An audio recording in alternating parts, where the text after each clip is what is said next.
वन्दे ब्रह्मपुरादीपं श्रीसहजानन्दं च मूलाक्षरम्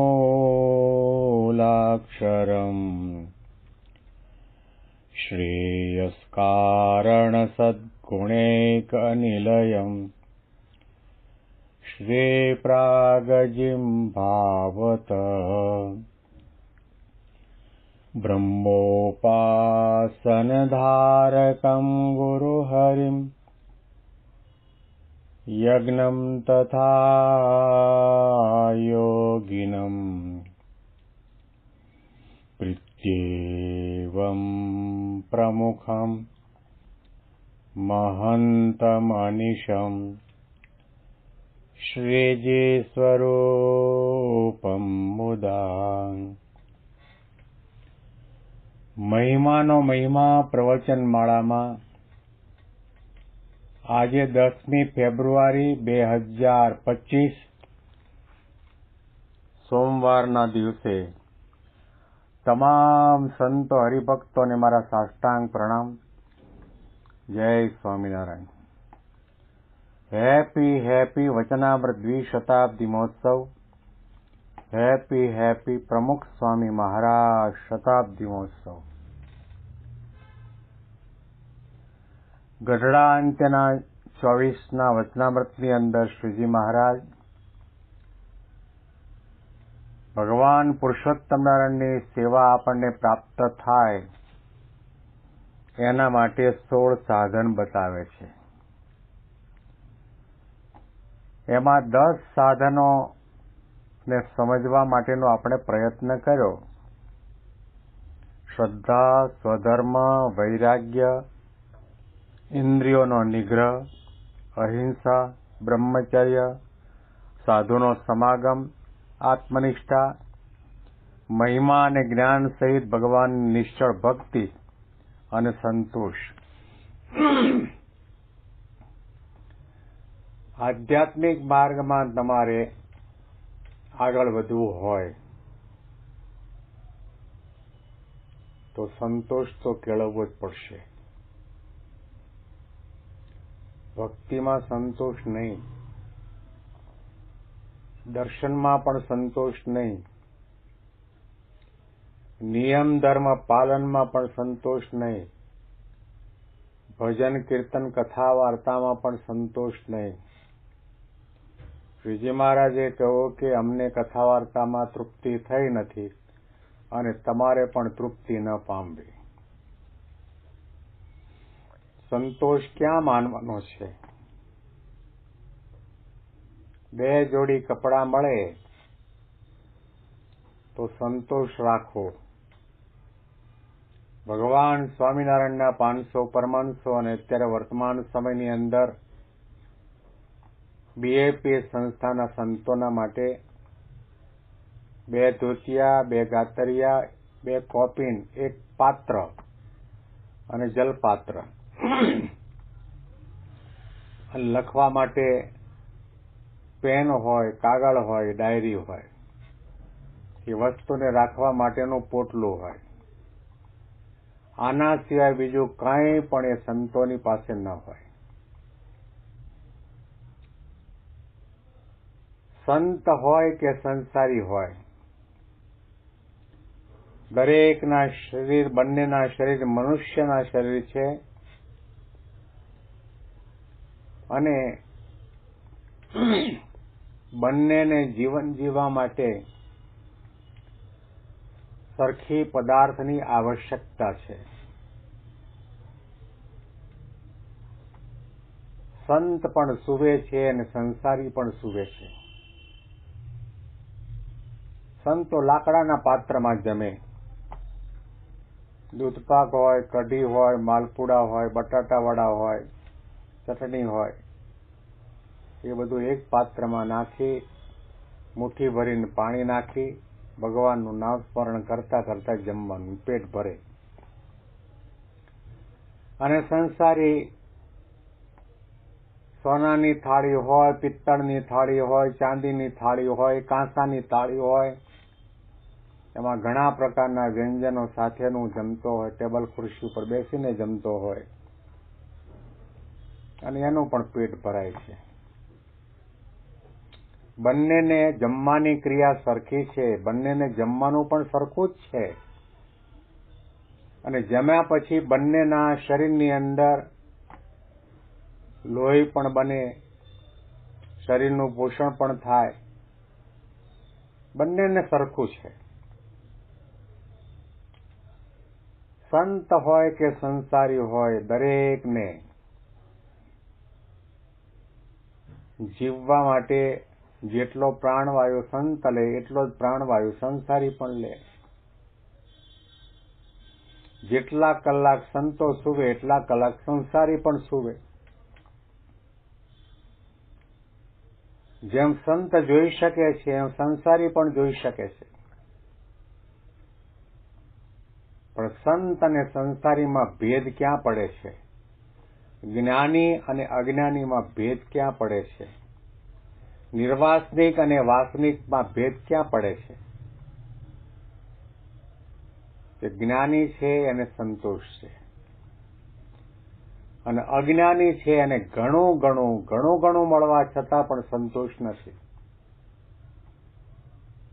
જિંદગી આખી મરતા દમ સુધી હાય હોય કર્યા જ કરે છે.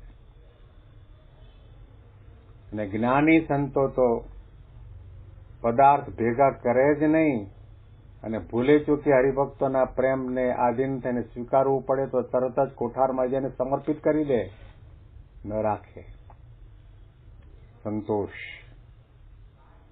કારણ કે એને સમજાણું છે કે જો વધારે વાલું, વધારે સારી વસ્તુ આવશે તો મન એમાં લાગ્યું રહેશે અને ભગવાનનું ભજન નહીં થાય, ભગવાનની મૂર્તિમાં મન નહીં લાગે, મનન ચિંતન આમાં થશે.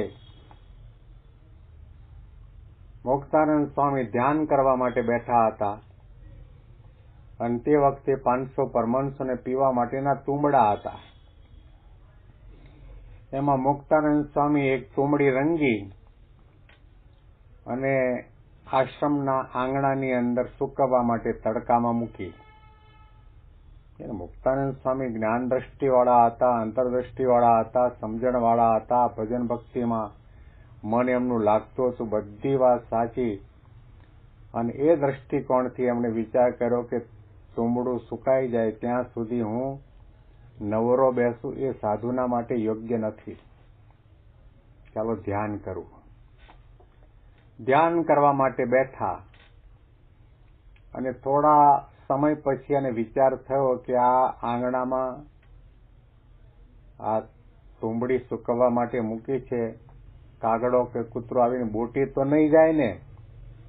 એટલે આંખ ઉગાડે, પછી આંખો બંધ કરી દે, વળી પાછા ધ્યાનમાં જાય, વળી પાછો વિચાર જાગે ને પછી આંખો ખોલે. શ્રીજી મહારાજે અંતર્યામને મુક્તાનંદ સ્વામીની આ ક્રિયા જાણીને ચાલતા આવ્યા. મુક્તાનંદ સ્વામીને ધ્યાન અવસ્થામાં બેઠેલા જોયા. મહારાજે તાળી વગાડી, મુક્તાનંદ સ્વામી જાગ્રત થયા, આંખો ખોલી મહારાજના દર્શન થયા. મહારાજે મુક્તાનંદ સ્વામીને પૂછ્યું, સ્વામી મારે તમને એક પ્રશ્ન પૂછવો છે. કે બોલો મહારાજ, શું પ્રશ્ન છે? મુક્તાનંદ સ્વામીને મહારાજે કહ્યું કે બોલો કયો પ્રશ્ન? ત્યારે શ્રીજી મહારાજે કહ્યું કે મુક્તાનંદ સ્વામી તમે અહીંયા બેઠીને શું કરો છો? તો કે મહારાજ ધ્યાન કરું છું. હા, એ તો પણ મને દેખાય છે કે તમે આંખો બંધ કરી છે, પદ્માસન વાળી છે અને ધ્યાનની મુદ્રામાં બેઠા છો, બધી વાત સાચી. પણ મારો બીજો પ્રશ્ન એ છે કે તમે જે ધ્યાન કરો છો એ ધ્યાન સગુણ કહેવાય કે નિર્ગુણ કહેવાય? મુક્તાનંદ સ્વામી કહ્યું, મહારાજ ધ્યાન તો નિર્ગુણ જ કહેવાય ને. કારણ કે આંખે જોવાનું બંધ કર્યું, કાને સાંભળવાનું બંધ કર્યું, પદ્માસન વાળ્યું, સ્થિર મુદ્રામાં બેઠા, ભગવાન સંબંધી ધ્યાનને વિચાર કરીએ છીએ એટલે ધ્યાન તો નિર્ગુણ જ કહેવાય. એમાં માયા કે જગત કે સંસારના સંકલ્પ નથી થતા એટલે ધ્યાન નિર્ગુણ. મહારાજે કહ્યું, મુક્તાનંદ સ્વામી તમારા પ્રશ્નનો ઉત્તર સાચો છે. ધ્યાનને હંમેશના માટે નિર્ગુણ જ કહેવાય જો ખરેખર સાચું ધ્યાન હોય તો. પણ તમારું ધ્યાન છે નિર્ગુણ નથી. તમારું ધ્યાન અત્યારે ધરો છો સગુણ છે. મુક્તાનંદ સ્વામી કહ્યું, મહારાજ તમે એક બાજુ એમ કહો છો ધ્યાન નિર્ગુણ અને હું ધ્યાનમાં બેઠો છું અને સગુણ કેમ કહો છો? ત્યારે મહારાજે કહ્યું કે તમે ધ્યાન ભગવાનનું ધરો છો કે તુંબડીનું કરો છો? હું જોઉં છું, જાણું છું, 5-5 મિનિટે આંખો ખોલીને તમે તુંબડી જોઈ લો છો. ભગવાનની મૂર્તિના સંકલ્પ અને ભગવાનની મૂર્તિમાં મન તો લાગેલું રહે છે, પણ પાછું એમાંથી પાછું વળીને તુંબડા તરફ જાય છે. એટલા માટે તમારું ધ્યાન છે એ સગુણ ધ્યાન છે. ધ્યાનને નિર્ગુણ કરવું હોય, ભક્તિને નિર્ગુણ કરવી હોય, સેવાને નિર્ગુણ કરવી હોય, દર્શન દંડવત આધ્યાત્મિક ક્રિયાને નિર્ગુણ કરવી હોય, પરિશુદ્ધ અને પરમ પવિત્ર બનાવવી હોય તો જીવનમાં સંતોષ રાખવાની જરૂર છે. યોગી બાપા એટલા માટે કહેતા, જેવું તેવું જ્યાં ત્યાં જેમ તેમ જ્યારે ત્યારે ચલાવી લેતા શીખવું. આ સાધુનો માર્ગ છે, આ સાધનાનો માર્ગ છે, આ ભક્તપણાનો માર્ગ છે. શ્રીજી મહારાજે કહ્યું, ભગવાન પુરુષોત્તમ નારાયણની સેવામાં તમારે રહેવું હોય તો જીવનની અંદર ત્યાગી હોય કે ગ્રહી હોય સંતોષ રાખવો જ પડશે. સર્પા પિબંતિ પવનમ ન ચ દુર્બલાસ્તે શુષ્કે સ્ત્રણે વનગજા બલિનો ભવંતિ.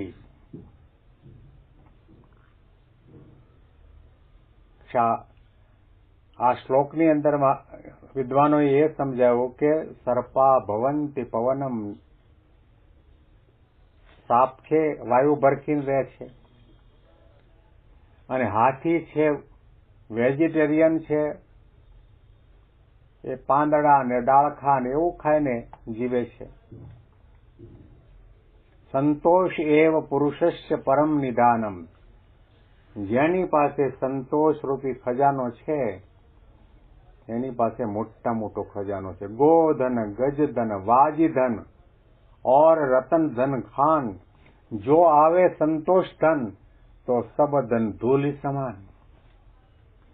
અત્યારે ગાયોનું ધન એમ ગણાતું નથી, પણ શ્રી કૃષ્ણ ભગવાનના સમયની અંદર આપણા ભારતની અંદર જેની પાસે હજારોની સંખ્યામાં ગાયો હોય એને મોટો માલિક ધનવાન કહેવાતો. ગોધન, ગજધન હાથીરૂપી ધન, વાજી એટલે ઘોડારૂપી ધન, और રતન ધન ખાન, અને મહા મોંઘા હીરા મોતી જવેરાતની ખાણ એની પાસે હોય.